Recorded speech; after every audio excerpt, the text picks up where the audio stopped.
ఎందుకంటే నేను ఎప్పుడు ప్రజల మధ్యలో మరి వాళ్ళ సమస్యలను తీర్చుకుంటూ పేదల బడుగు బలైన వర్గాలకు బీసీలకు న్యాయం చేసే కార్యక్రమంలో అక్కడనే బిజీ ఉంటా. ఈరోజు మరి ఆ రోజు రాజశేఖర్ అన్నతో నేను వచ్చిన రోజు గుర్తుకొచ్చి 2 రోజుల క్రితమే అయిందేమో అనే ఒక బాధ కలిగింది. మరి నేను ఒకటే మాట చెప్తున్నా, కాంగ్రెస్ పార్టీ అన్నా కాంగ్రెస్ పార్టీ పెద్దలన్నా నా గౌరవం. ఎందుకంటే ఆ రోజు మీరు చూసిన రాజశేఖర రెడ్డి గారి గురించి ఎంత త్యాగం చేసినాం. మరి ఈరోజు కూడా ఒకటే, రేవంత్ అన్న ఇలా ముఖ్యమంత్రిగా మళ్ళా ఉండాలని ఒక బీసీ నాయకుడు మరి మహేష్ కుమార్ అన్న పిసిసి అధ్యక్షుడు అయినందుకు మరి సంతోషపడుతూ ఇక్కడికి రావడం జరిగింది. నన్ను ఎవ్వరేం క్వశ్చన్లు అడగలేదు. మరి అందరూ కూడా నాకు దగ్గరే కాబట్టి నేను ఆ రోజు మరి రాహుల్ గాంధీ గారు మా దగ్గర పాదయాత్ర చేసిండు. రాహుల్ గాంధీ గారు అంటే నాకు గౌరవం కాబట్టి ఆ రోజు మరి నేను మాట్లాడడం జరిగింది.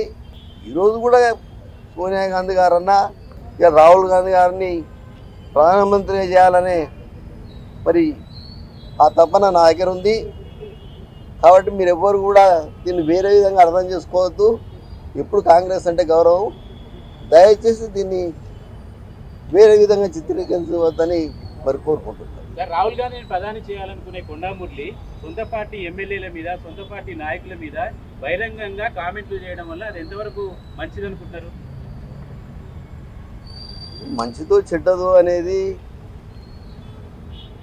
నా అంతరాత్మకు తెలుస్తుంది, అంతే తప్ప దాన్ని బహిరంగంగా చెప్పాలి అనేది అంతరాత్మ మీకు సంబంధించిన విషయం. కానీ ఎదుటి వాళ్ళని కూడా హట్ చేయదు కదా, వాళ్ళకి కూడా ఉంటుంది కదా అంతరాత్మ.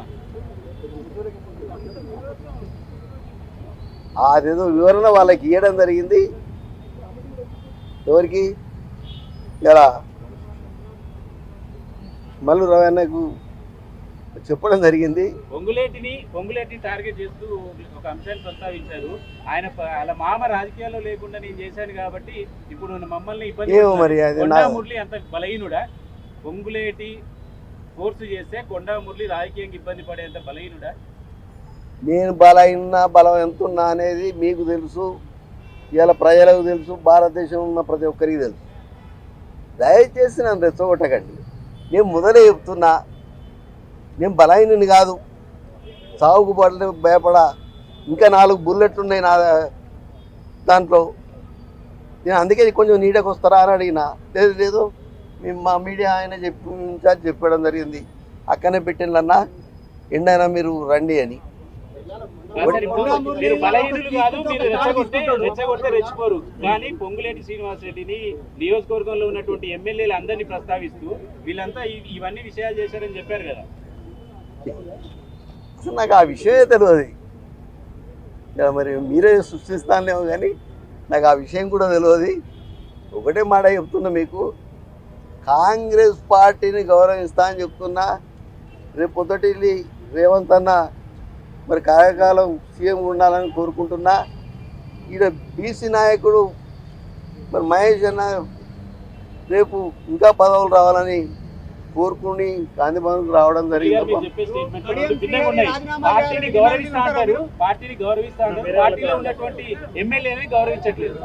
మీరు ఏంటివా? ఓకే, ఎవరు?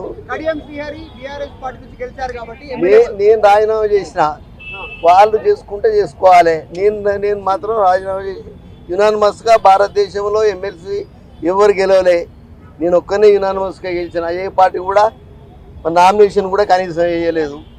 అయినా బయటకు వచ్చినప్పుడు నేను రాజీనామా చేసినప్పుడు ఆ రోజు మరి ఎవరైతే గౌడు మన టీఆర్ఎస్లో ఉండే ఆయన చెప్పిండు మా చైర్మన్ గారు, బీసీలల్లా నువ్వు ఒక మొగుని అన్నా అని. అర్థమైంది కదా? ఈ బీసీలను ఊరకపోతే ఎట్లా? మీరు కూడా మమ్మల్ని కావాలని రెచ్చగొట్టుకుంటా. దయచేసి బీసీలను గౌరవించండి. బీసీ అది వాళ్ళకి ఎన్ని ఇబ్బందులు ఉన్నాయో నాకు తెలుసు. నేను మొన్న కూడా మాట్లాడినా, నేను అక్కడ వరంగల్లో మాట్లాడినా. మాకు తెలుసు అణగారిన వర్గాలు ఎలా ఉంటాయి. నా పేరు కొండా మురళీధరరావు పటేల్ ఉంటే నేను కొండ మురళి అని పెట్టుకున్నాను.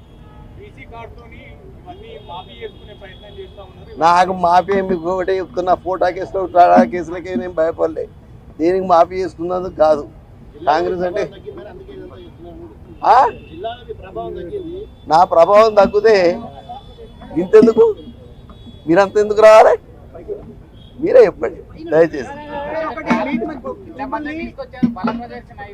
కడియం శ్రీహరి మిమ్మల్ని ఎందుకు టార్గెట్ చేస్తా ఉన్నారు? మీరు ఎందుకు ఆ స్టేట్మెంట్ దయచేసి ఒకటే మాట చెప్తున్నా, నేను అంతర్గతంగా లోపల చెప్పిన, మళ్ళీ ఎప్పుడైనా అక్కడ వరంగల్ మీటింగ్ పెట్టినాక లేదు అంటే మీడియా సెంటర్ ఎప్పుడైనా పెట్టినప్పుడు కంపల్సరీ వచ్చి చెప్తా.